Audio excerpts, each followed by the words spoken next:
Gerasenes.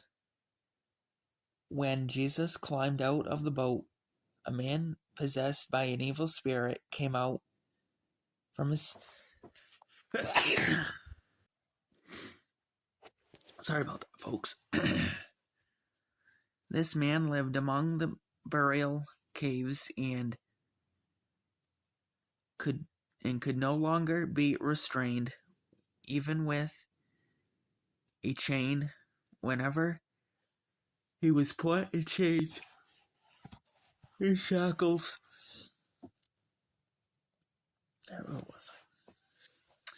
as he often was, he snapped the chains from his wrists and smashed the shackles. No one was strong enough to subdue him. Day and night he wandered among the burial caves and in the hills, howling and cutting himself with sharp stones. When Jesus was still some distance away, the man saw him, ran to meet him, and bowed low before him. With a shriek, he screamed, "Why are you interfering with me, Jesus, the Son of the Most High God? In the name of God, I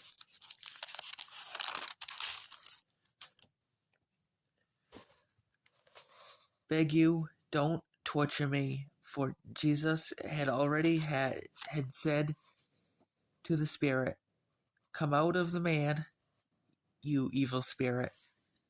Then Jesus demanded, "What is your name?" And he replied, "My name is Legion, because there are many of us inside this man." Then the evil spirits begged him again and again not to send them out, not to send them to some distant place. There happened to be a herd of pigs feeding on the hillside nearby. "Send us into those pigs," the spirits begged. "Let us enter them." So Jesus gave them permission. The evil spirits came out of the human and entered the pigs, and the entire herd of 2,000 pigs plunged down the steep hillside into the lake and drowned in the water.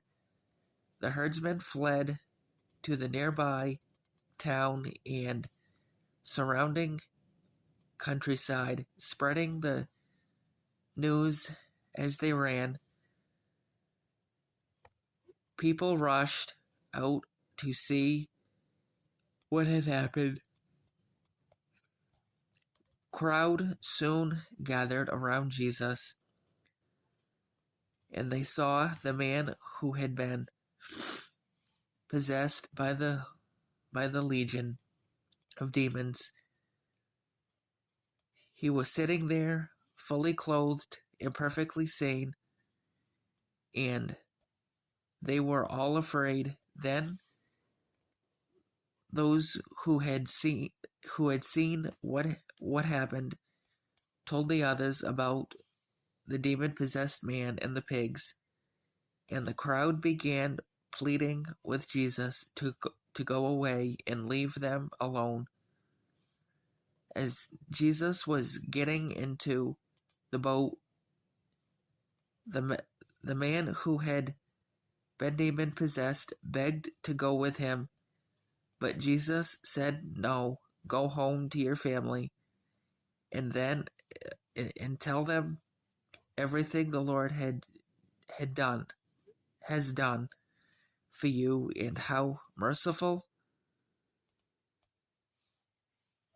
he was, and how merciful he has been." So the man started off to visit the 10 towns of the region and began to proclaim the great things Jesus had done for him. And everyone was amazed at what he told them. Jesus got into the boat again and went back to the other side of the lake, where a large crowd gathered around him on the shore. Then a leader of the local synagogue, whose name was Jairus, arrived. When he saw Jesus, he fell at his feet, pleading fervently with him. "My little daughter is dying," he said. "Please come and lay your hands on her, heal her so she can live." Jesus went out with him, and all the people followed, crowding around him. A woman in the crowd had suffered for 12 years with constant bleeding. She had suffered a great deal from many doctors, and over the years she had spent everything she had to pay them, but she had gotten no better. In fact, she had gotten worse. She had heard about Jesus, so she came up behind him through the crowd and touched his robe, for she thought to herself, "If I can just touch his robe, I will be healed." Immediately the bleeding stopped, and she could feel in her body that she had been healed of her terrible condition. Jesus realized at once that healing power had gone out from him, and he turned around in the crowd and asked, "Who touched my robe?" His disciples said to him, "Look at the crowd pressing around you. How can you ask who touched me?" But he kept on looking around to see who had done it. Then a frightened woman, trembling at the realization of what had happened to her, came and fell to her knees in front of him and told him what she had done. So he said to her, "Daughter, your faith has made you well. Go in peace. Your suffering is over." While he was still speaking to her, messengers arrived from the home of Jairus, the leader of the synagogue. They told him, "Your daughter is dead." There